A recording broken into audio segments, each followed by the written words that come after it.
जय हिंद साथियों, ये सेशन आप सभी के लिए काफ़ी इंपॉर्टेंट होने वाला है क्योंकि इस सेशन में हम देखने वाले हैं ग्रुप 2 सब ग्रुप 4 और पटवारी के साथ साथ अब आपके डॉक्यूमेंट वेरिफिकेशन, काउंसलिंग और ज्वाइनिंग की क्या प्रोसेस होने वाली है। इसके अलावा आपके काफ़ी सारे डाउट्स हैं जो मैंने कमेंट बॉक्स में देखे, उन्हीं कमेंट बॉक्स के डाउट्स को इस सेशन में क्लियर करने का प्रयास करेंगे। जैसे कि अब वेटिंग लिस्ट वालों को क्या होगा, इसके अलावा अगर आपने एस के टिक कर दिया जबकि आप संविदा कर्मी नहीं है तो क्या होगा, अदर स्टेट वाले के लिए कौन से डॉक्यूमेंट्स की आवश्यकता है और कौन कौन से डॉक्यूमेंट्स इंपॉर्टेंट हैं, वेरिफिकेशन क्या प्रोसेस है, डॉक्यूमेंट्स कहाँ अपलोड करना है और इसके अलावा डॉक्यूमेंट वेरिफिकेशन कहाँ कराने जाना है। काफ़ी सारे 10-12 सवाल हैं जो काफ़ी बार पूछे गए हैं कई कैंडिडेट्स द्वारा, तो उन सारे डाउट्स को हम इस सेशन में कवर करने वाले हैं। तो जो भी चैनल पर नया है तो प्लीज़ चैनल को सब्सक्राइब करें, वीडियो को लाइक करें, वीडियो को ज़्यादा ज़्यादा शेयर करें। तो आइए हम स्टार्ट करते हैं अपना सेशन। ग्रुप 2 सब ग्रुप 4 के अंतर्गत जितनी भी वैकेंसीज हैं, पटवारी या इसके अलावा जो भी वैकेंसीज हैं, एडीओ वगैरह एक्स्ट्रा जितनी भी वैकेंसीज हैं, सभी वैकेंसी का जो आगे की प्रक्रिया है वो आपकी एमपी ऑनलाइन के थ्रू होने वाली। सबसे पहले मैं आपको बता देना चाहता हूं कि अब आपका ईएसबी का काम खत्म हो चुका है। अब आपको सर्च करना है गूगल पर एमपी ऑनलाइन। तो जैसे ही आप एमपी ऑनलाइन सर्च करेंगे कुछ इस तरीके का इंटरफेस आएगा। यहाँ पर एमपी ऑनलाइन पर क्लिक करेंगे और एमपी ऑनलाइन का ये आपको पोर्टल दिखाई देगा। यहाँ पर आपकी जो काउंसलिंग होने वाली है ग्रुप 2 सब ग्रुप 4 पटवारी, सारी काउंसलिंग से रिलेटेड यहीं पर अपडेट्स देखने को मिलेंगे। यहीं पर आपका विज्ञापन होगा किस तारीख से किस तारीख तक आपको डॉक्यूमेंट्स अपलोड करना है और उसी में ऑप्शन आपके लिए चूज करने के लिए आएगा कौन से डिस्ट्रिक्ट में जाकर आपको डॉक्यूमेंट वेरिफिकेशन कराना है। ठीक है ना। तो यहीं पर अब आपको जाना है, यानी कि अब ईएसबी का काम खत्म हो चुका है। अब जो नेक्स्ट प्रोसेस होने वाली है आपकी एमपी ऑनलाइन के माध्यम से होने वाली है। तो आपको एमपी ऑनलाइन जाना है, गूगल पर सर्च करना है एमपी ऑनलाइन, तो इस तरीके का इंटरफेस होगा। यहीं पर आपको जो ऑप्शन आने वाले हैं आपकी काउंसलिंग से रिलेटेड यहीं पर मिलेंगे और इसी पर आपको आईडी क्रिएट करनी होगी। आईडी क्रिएट किस तरीके से करनी, सारी चीज़ें हम जैसे ही आपका अपडेट आता है, आज जैसे कि आप सभी को पता है वीडियो कॉन्फ्रेंसिंग है और फिर कुछ समय बाद ही शेड्यूल डल जाएगा कि आपका कब से कब तक डॉक्यूमेंट्स अपलोड करना है और किस दिन आपका डॉक्यूमेंट वेरिफिकेशन है डिस्ट्रिक्ट स्तर पर, और उसके बाद फाइनल मेरिट लिस्ट आपकी जब वेरिफिकेशन होने के बाद आएगी तो सारा शेड्यूल इस पर आपको देखने को मिलेगा। यहाँ पर सारी जो भी इन्फॉर्मेशन रहेगी, सारी इन्फॉर्मेशन एमपी ऑनलाइन की साइट पर आपको देखने को मिलेगी जो आपकी काउंसलिंग से रिलेटेड है ग्रुप 2 सब ग्रुप 4। अब हम बात करते हैं आपके जो आने वाली प्रक्रिया से रिलेटेड जो क्वेश्चंस हैं उनके बारे में हम डिस्कस करते हैं।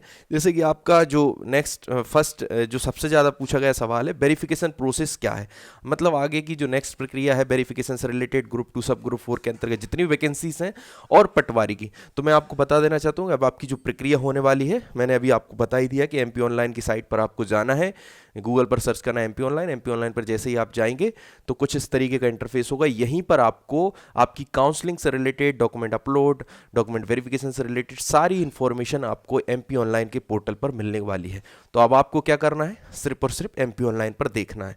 जैसे ही अपडेट आएगा मैं उसके लिए नेक्स्ट सेशन में जरूर कवर करने का प्रयास करूंगा। ठीक है ना। उसके बाद हम बात करें, बेटिंग से रिलेटेड ज़्यादा सवाल आ रहे हैं कि बेटिंग क्लियर होगी अथवा नहीं होगी और बेटिंग वालों का क्या होने वाला है। तो मैं आपको शॉर्टली बता देना चाहता हूं कि बेटिंग कैसे क्लियर होगी उसको बताता हूं। कोई से भी पोस्ट से रिलेटेड हैं आप कैंडिडेट, फॉर एग्जांपल मैं पटवारी का उदाहरण ले रहा हूं, किसी कैंडिडेट का पटवारी में अभी फिलहाल में फॉर एग्जांपल भोपाल में मेरिट क्रम में फर्स्ट सेकंड थर्ड कुछ भी स्थान है, फॉर एग्जांपल थर्ड स्थान, तो कहीं अदर डिस्ट्रिक्ट में उसकी बेटिंग भी होगी। फॉर एग्जांपल रायसेन डिस्ट्रिक्ट में उसी कैंडिडेट की बेटिंग है पटवारी में फर्स्ट वेटिंग है। फॉर एग्जांपल किसी कैंडिडेट का भोपाल में मेरिट क्रम है थर्ड और उसी कैंडिडेट का रायसेन में बेटिंग है, तो अब ये क्या करेगा, ये कैंडिडेट भोपाल में ज्वाइनिंग ले लेगा।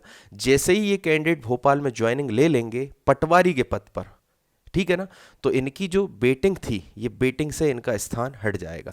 यानी कि अब जो सेकंड वेटिंग वाला था, फॉर एग्जांपल इनके बाद जो सेकंड वेटिंग पर होगा कोई भी कैंडिडेट जो भी सेकंड वेटिंग पर था, अब वो फर्स्ट वेटिंग पर ऑटोमेटिक चला जाएगा, ये अपडेट होता रहेगा, आपको नहीं दिखाई देगा। ठीक है ना।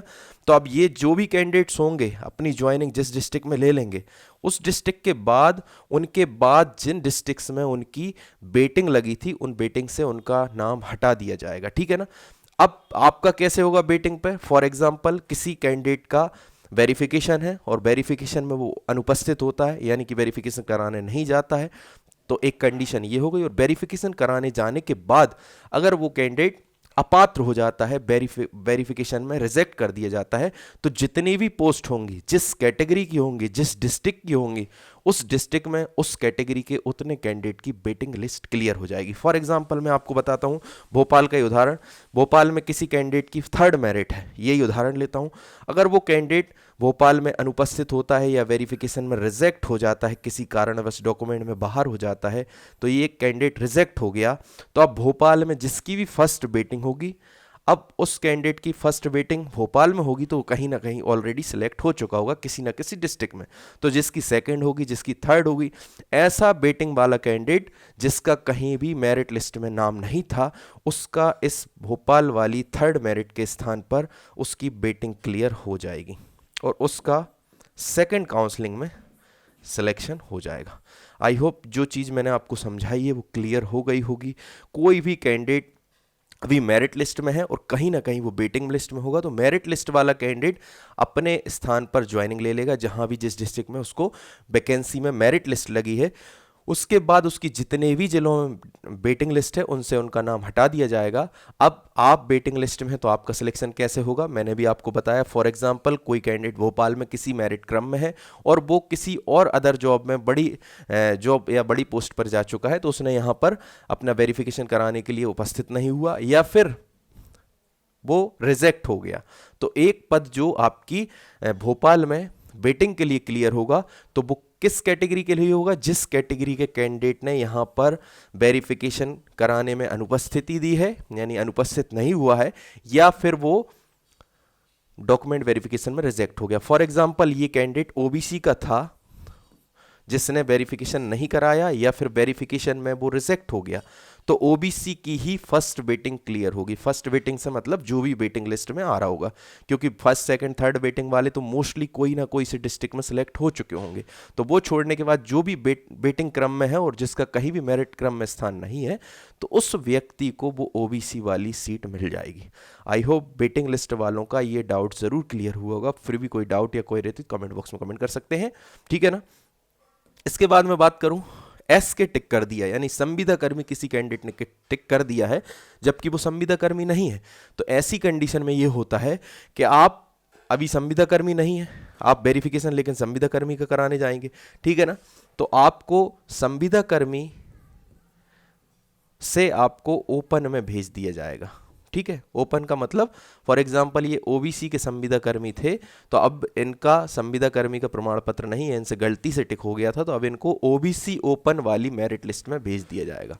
अब ओबीसी ओपन वाली मेरिट लिस्ट में अगर इनका स्थान अच्छा है, मेरिट क्रम अच्छा है, इनके मार्क्स अच्छे हैं, तो यहाँ पर इनका सिलेक्शन हो जाएगा।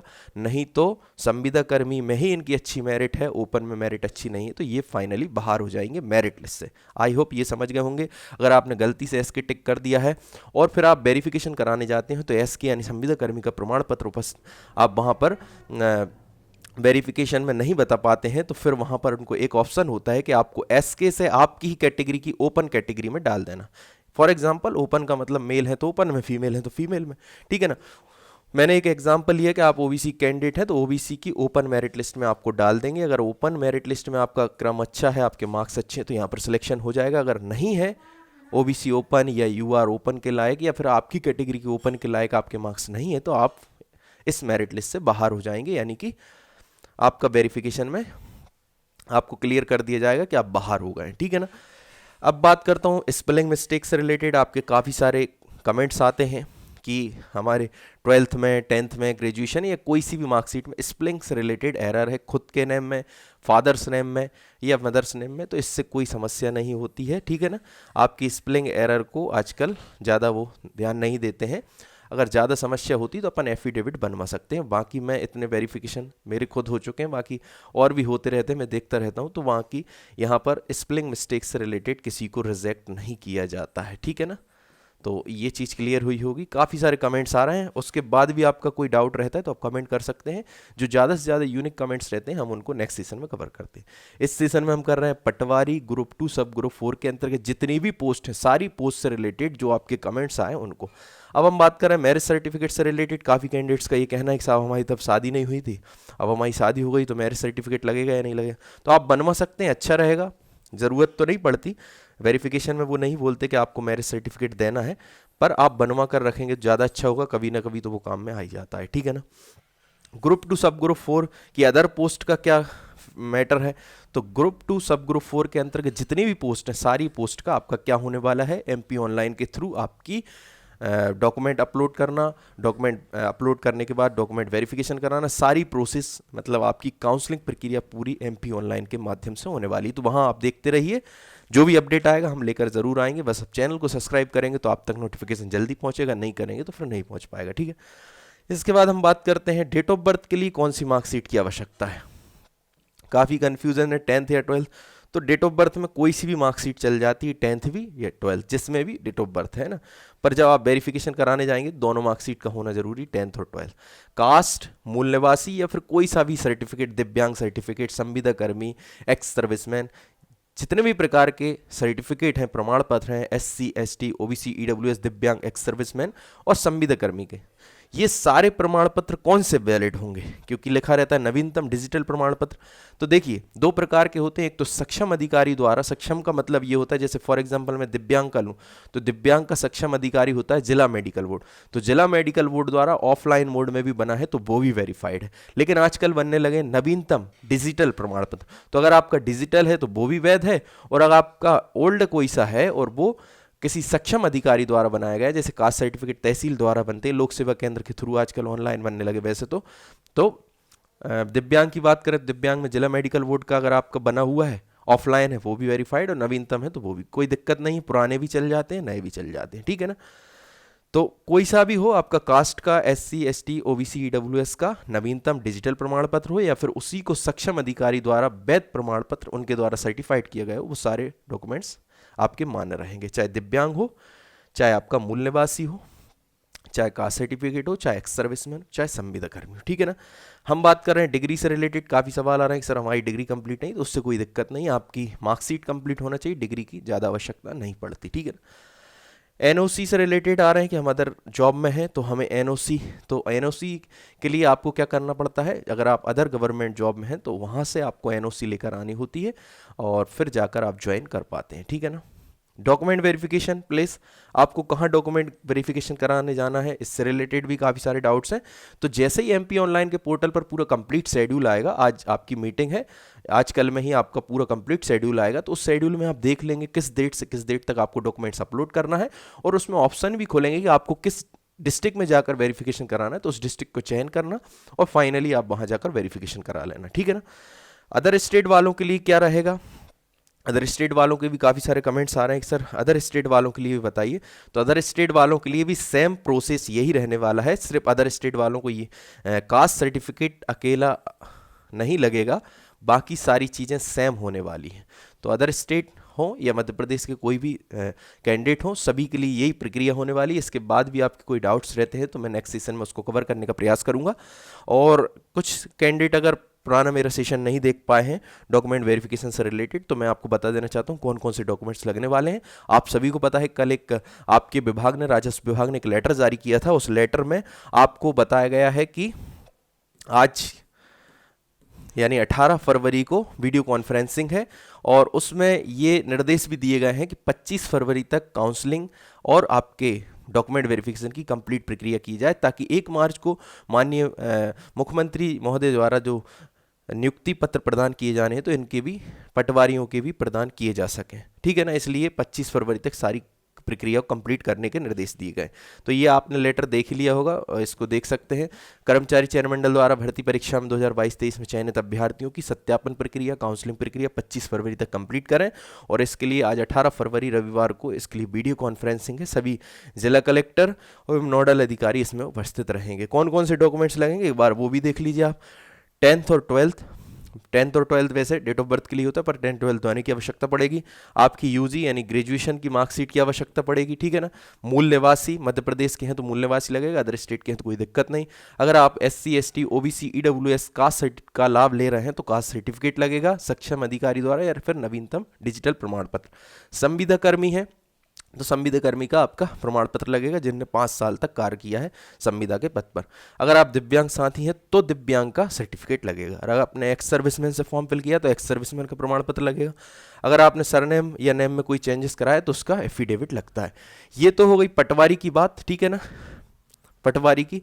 अब हम बात कर रहे हैं सब ग्रुप 2 के अंतर्गत, ग्रुप 2 सब ग्रुप 4 के अंतर्गत जितनी अदर पोस्ट है उनके लिए जो भी स्पेशल एलिजिबिलिटीज़ हैं, जो भी निर्धारित अलग से योग्यताएं हैं, वो योग्यताएं भी कंप्लीट होना चाहिए, ठीक है ना। क्योंकि काफ़ी सारी पद हैं तो सबके लिए अलग अलग एलिजिबिलिटीज़ हैं, तो वो सारी एलिजिबिलिटीज़ भी कंप्लीट होना चाहिए। फॉर एग्जाम्पल किसी में पीजी मांगा है तो आपका पीजी कंप्लीट होना चाहिए, ठीक है ना।